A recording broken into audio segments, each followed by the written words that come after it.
What is a dream but a world unrealized?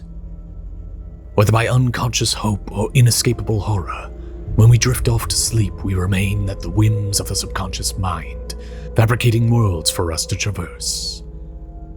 Perhaps we merely exist within the dream of a greater dreamer. If that is true, could we not aim to become great ourselves and arrest control of creation? We may only require more insight into the eldritch truth to dream our fantasies into the waking world. Hello one and all, and welcome to the Mithril Canvas, where we make homebrew items, monsters, and more for you to use in your D&D 5th edition campaigns. I'm your resident artist, Andrew, and I, like many others, am a huge fan of the incredible action RPGs created by Fromsoft. But one particular game stands out for its immaculate gothic horror vibes and eldritch lore, and that is Bloodborne. This beautifully bloody game is now 10 years old. And with no return to the series in sight, I figure the best way we can get more Bloodborne is by playing it in D&D. We've already been designing our own transforming trick weapons to use in your games, but what if we wanted to base a whole campaign on Bloodborne? There are some existing books that fill similar vibes, such as Monkey DM and Loot Tavern's Steinhardt's Guide to the Eldritch Hunt, and for gothic horror with player options for transformations, you can use Ghostfire Gaming's Grim Hollow or Dungeon Dude's Drakkenheim settings. But what if we wanted to play in the world of Bloodborne itself? To hunt beasts in the streets of Yharnam and discover the eldritch truth. That's what we're trying to accomplish here. We have been hard at work coming up with a guide to all things Bloodborne in D&D, and we'll have it all available for free in the description for this video. Let's go over some of what's included. Firstly, we're telling our own story in the land of Yharnam, and we're playing D&D, so you're not limited to only what's available in a video game. This gives you the opportunity to move around the timeline of events. Time is convoluted in Yharnam, so who's to say you're wrong? Perhaps old Yharnam has not yet fallen, and your players are desperate to stop the spread of the scourge there. You could play during the time before the slaughter at Cainhurst, as the executioners led by Ligarius begin to mobilize for war against the bloody nobles.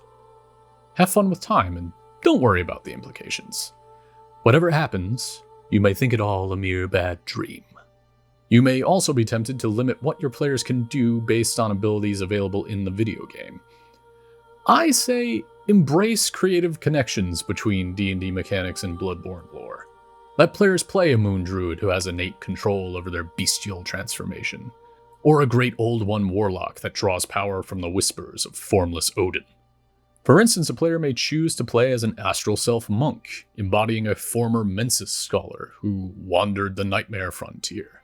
They became a follower of the Amygdala, and when they manifest their astral self, it takes the form of the limbs and head of the Amygdala creature. This is outside of what the player is capable in the video game, but with a little flavor, it fits nicely into the world. My favorite bit about this idea is it feels a lot like the dragon aspects that you get in Dark Souls and eventually Elden Ring as well. It's a nice Bloodborne style version of that.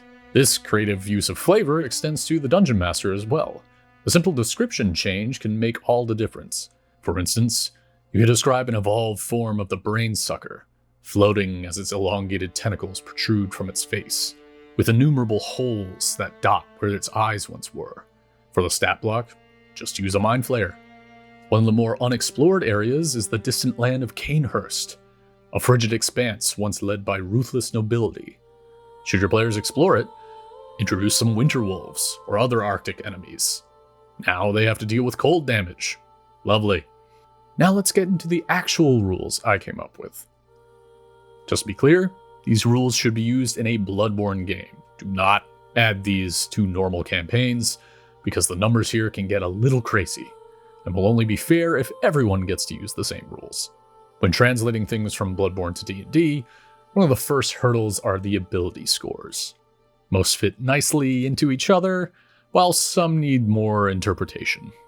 Strength is strength.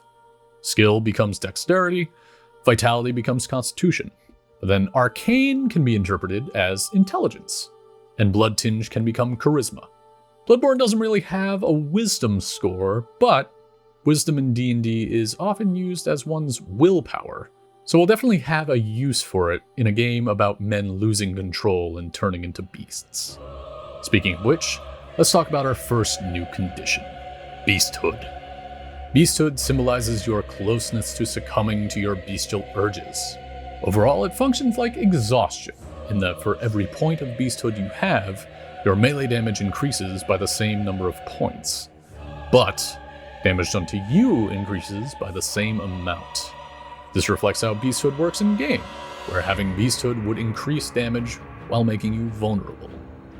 In addition, whenever you make a wisdom saving throw, you subtract your beasthood from the roll, reflecting your eroding willpower as you wrestle with the beast within. While some would absolutely make that trade, gaining too much beasthood permanently transforms you into a mindless beast under the DM's control. So players can ride the thin line between hunter and beast at their own peril. Beasthood decreases, just like exhaustion, after you finish a long rest.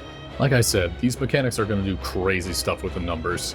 Players are going to hit harder, so if they start killing bosses in a single round, don't be afraid to give them all their hit points back and start a phase 2. It's a Fromsoft classic.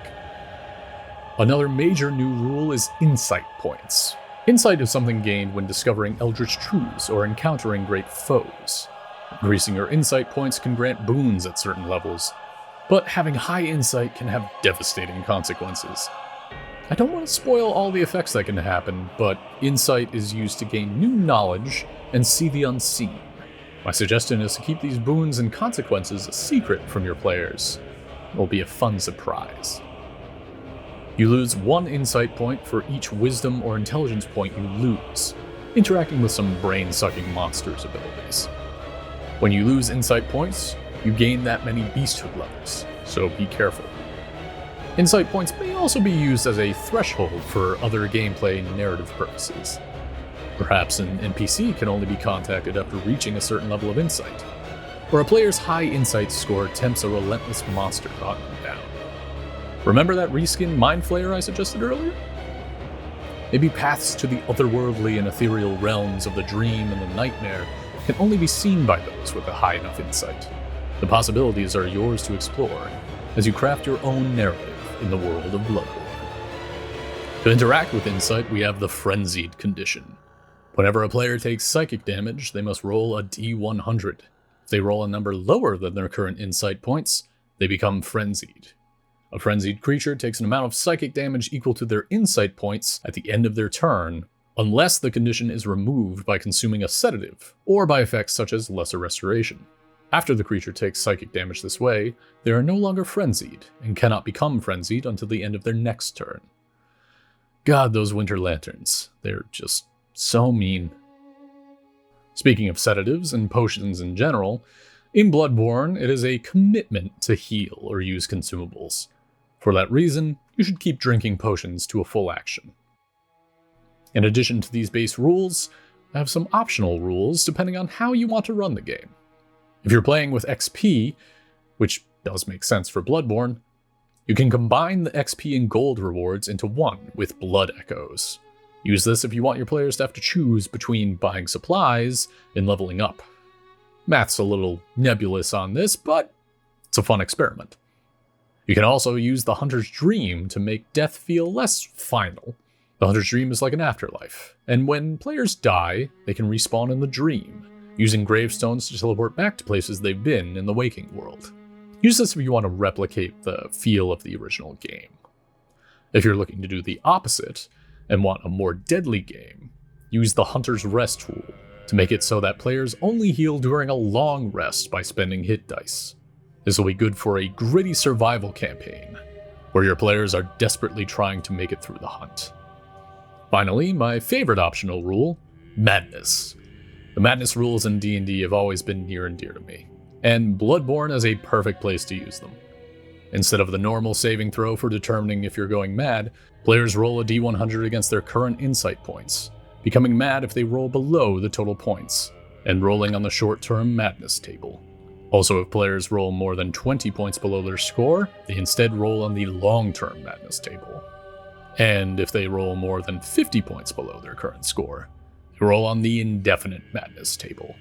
Have players roll for madness after seeing a legendary creature, or upon discovering other significant eldritch truths. This really gives having high insight points a downside. Alright, now let's get into some player-specific rules. First, we have a feat to give all hunters when starting out, Hunter's Training, which gives you proficiency with all weapons, including firearms, as well as alchemy supplies. You also learn one fighting style of your choice. This lets everyone use any of the trick weapons and sidearms, just like in the game. In addition, you get Hunter Points that let you utilize a number of familiar maneuvers from the game, such as the Charge Attack, Hunter's Parry, Rally, and Visceral attacks. You gain more points and maneuvers over time, so it scales nicely, and players aren't overwhelmed with all the new options. Now they'll feel like a true hunter of beasts. For ancestries, you can't choose anything other than human in Bloodborne, but we're beyond those limits. We can get a lot of mileage out of more reflavoring here. Humans are, of course, humans, but you can play as the giants found around Yharnam by playing an orc or a Goliath. If you want to play someone partially transformed into a lanky beast man, or that can shift between bestial states, use a bugbear or a shifter, respectively. There are Thumerian descendants in the choir and the labyrinth, and you can play one with their uncanny penchant for flame by playing a fire genasi. Want to play a noble vampiric vileblood? Use the Dampier. If you want to play a cause worshipper from the fishing hamlet, take your pick of Triton, Water Genasi, Tortle, Simic Hybrid, or Lakatha. We also have backgrounds for each of the major factions, granting relevant starting feats, proficiencies, and supplies. And if you're using the 2024 rules, they also have ability scores to improve. Join the Healing Church, the Heretical Powder Kegs, or the Enigmatic Scholars of Mensis. Show your loyalty to whichever faction you see fit, and by the end of the hunt, we'll see who comes out on top. But now it's time for the star of Bloodborne, the weapons.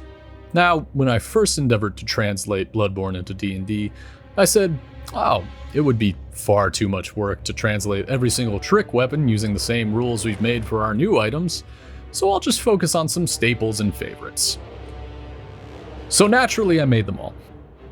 Each trick weapon has abilities to reflect their moves in-game, and to encourage comboing between different forms, they have transform attacks, which are special bonus actions taken after attacking that transform the weapon between states. You can only use these moves a limited time before short resting, but you can use Hunter Points to use them in a pinch, and you can simply use a bonus action to change forms normally. I made plenty of references in these, especially for the boss weapons, so enjoy! There are also new weapon properties to reflect the scaling of some items in the game, such as Blood Tinge, which allows you to use your Charisma in place of the normal ability modifier for a weapon you're using. To make sure you aren't missing out if you chose a Wisdom-based class, there's an equivalent called Resolve.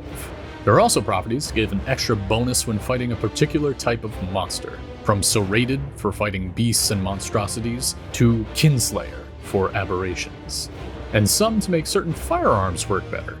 Finally, the D&D shotgun can fire in a cone. You'll notice that none of these weapons have any +1 to 3 bonuses that are common for higher rarity weapons.